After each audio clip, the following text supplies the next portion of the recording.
It's been a minute, but we are finally getting to the last of the 20th anniversary edition Lego sets. I opened up the rest of them quite a while ago, almost a year now, and I was finally able to pick up the Slave one for a decent price. Now this set is a little bit of a weird choice for this line because 2019 was not the 20th anniversary of the Slave one being in Lego form. The first version of Boba Fett's Slave one came out in 2000, so it was pretty close to one of the first sets that came out, but its 20th anniversary was actually in 2020. Now I have fond memories of getting that ship, and I've gotten several versions of it since they've come out. So I was a little hesitant to get this one just because I've already got multiples. But to complete the line of this video, I wanted to get it so that way I also get all of these commemorative figures that come with, and I can complete my whole lineup. And I wanted to build it and unbox it for you. So let's get to it.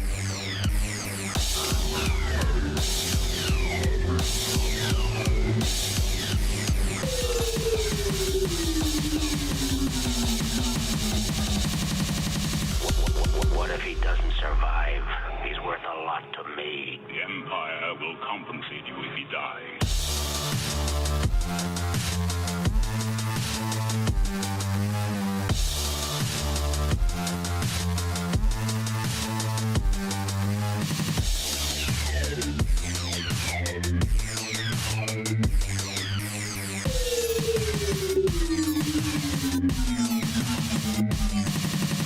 Put Captain Solo in the cargo hold.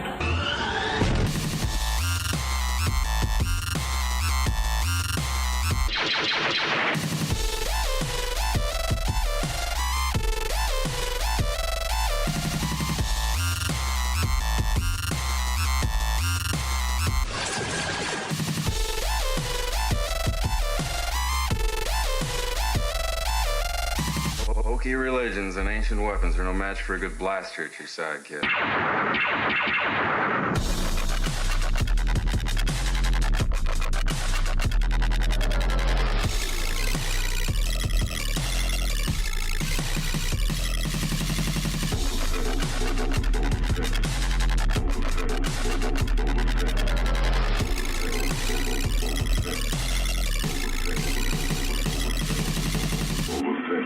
Obey and live, or disobey and die.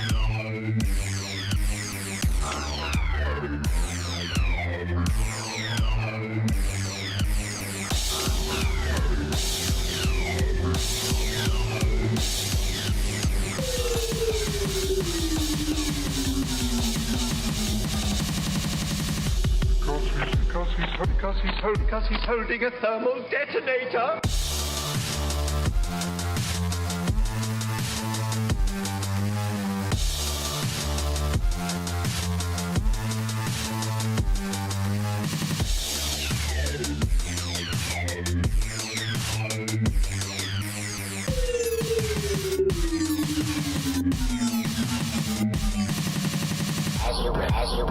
As you wish.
So that was the 20th anniversary edition of the Slave One Boba Fett's ship, and it was an interesting build. It didn't take me nearly as long as I thought it would, but I also messed up on a few parts. There were some more complex pieces. It's all those Technic pins and bricks that you really got to line up just right to make sure they all interconnect for the support system to be correct.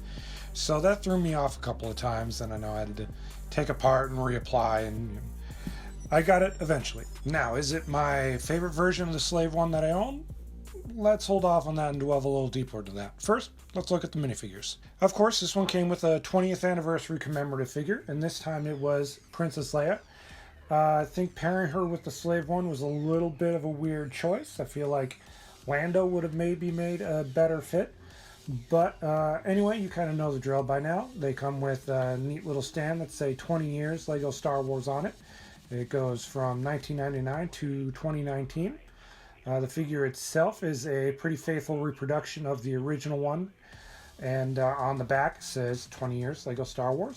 It's an interesting piece of history to have. And even though she was in the Lego Star Wars logo since the beginning, we didn't actually get a Princess Leia minifig for a couple of years later, actually. So her inclusion as a 20-year commemorative figure is understandable because you're going to have Leia. She's the main character in the movie. So even though it's not accurate to the year, it's still somebody that you kind of needed.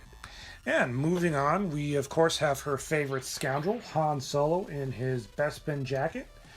He's got the standard hairpiece that comes with all the Han Solos these days. His printing on his jacket still has the same issue of that just not blending in well with the skin tone of the actual pieces. It's just bad printing. Obviously, it's been an issue for a while now. I touched on it in the Mos Eisley Cantina review, where it was another version of Han Solo, but it had the same issue. So I really don't know why Lego has not found a fix for this by now. Otherwise, he's got some nice double printing on the back. His legs are good. He's got a nice printing of his head with a grin, and then a more serious expression on the other side. So even though it's got that printing problem, it's a nice minifig to have. I really wish they would just solve that issue. Other than Boba Fett, we've got a couple other bounty hunters. We've got Forlom and Zuckuss. These two have been my favorites. I don't really know why. I kind of gravitated towards their partnership in the books from Tales of the Bounty Hunters and their other appearances. So it's cool to have them in minifig form finally, especially Zuckuss, because this is the first time we've ever gotten him. The printing on the torso also looks great, as well as his lower piece. They continue on the back for both pieces. It's a really great minifig, and I'd be lying if I said it wasn't one of the reasons that I really wanted to get this set to begin with. Forlom got some of the same treatment. He's got a great molded headpiece, some great paint details in the eyes, and his torso also looks great. He's got printing on the front and the back, and then he's also got some nice leg printing as well. So it's a nice pair of bounty hunters to have. Now, the man of the hour, who's recently made his reappearance in The Mandalorian, Boba Fett. He is significantly different from his original 2000 version. Then the helmet and the jetpack were one mold version. They were a little bit more square, not quite as round. My main issue with this figure has always been this antenna. It's just too long, it's too big, it just doesn't give him a good portrait. I think they needed to shorten it just a little bit more, just so that way it doesn't stand out so glaringly bad. And it would have fixed his whole portrait a little bit better. So that's a correction I really wish they would do. Who knows if they will, though. Boba Fett's just got the one-sided face. It's that clone trooper face that's been included for a while now that they just recently replaced. He's got some great paint detail on the helmet, great torso printing on the front and the back. He's got some great leg printing as well. It's really a shame they didn't include any arm printing for this version. I wish they had to go all out since it's the version that comes with the ship. But what can you do? Other than the antenna, it really is a nice minifigure, and it's a great version of Boba Fett. I'm just hoping that one day they'll include a little bit shorter version of it.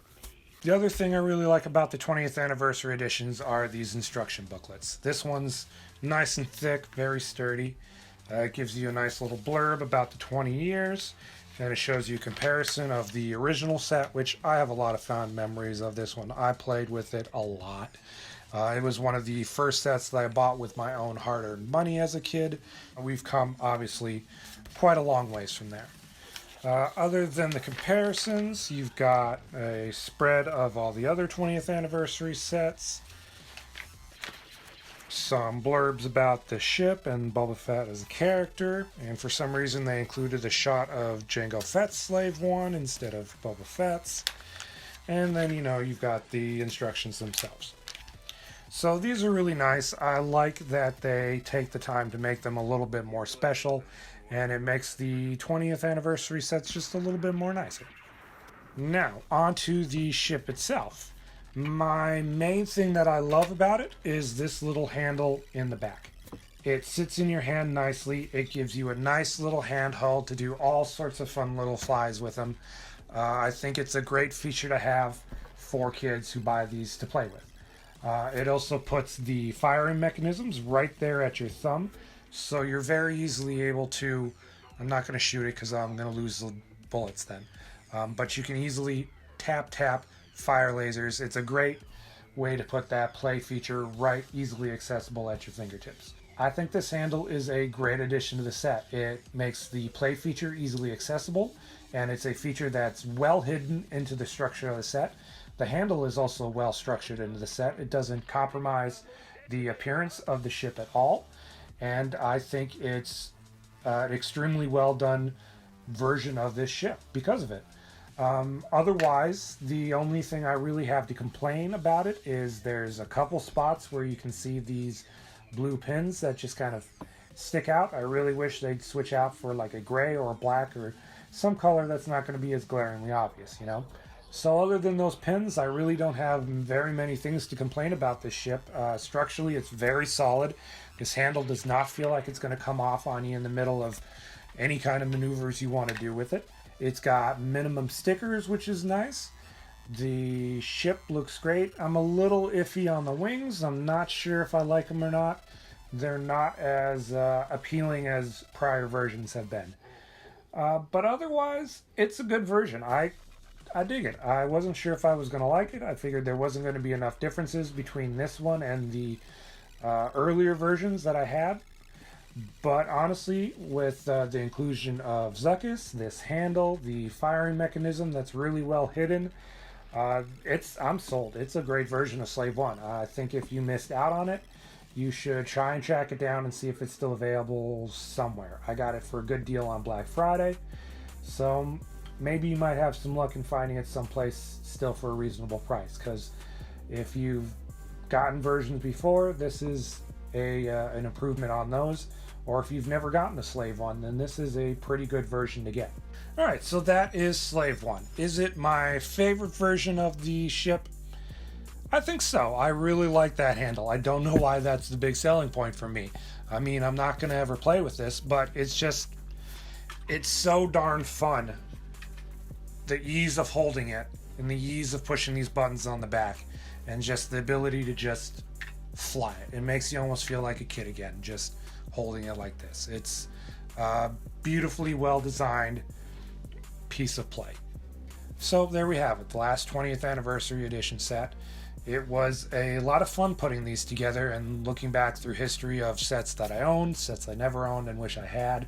I'm hoping Lego does stuff like that again in the future, when maybe we see it in 30 years, 40 years, who knows. Now, the next video is a little bit up in the air. I know I'm going to have a little bit of a break between them just because of a big stretch of work, but depending upon what gets here in time from shipping, I am going to be doing either these Walmart exclusive Alien and Predator figures, or the Spider-Man Into the Spider-Verse Marvel Legends figures. We'll see if the ones I'm missing get to me in time to do these, but if not, I've got some interesting things to say about this line. So stay tuned for that. Until then, stay safe out there. Happy hunting.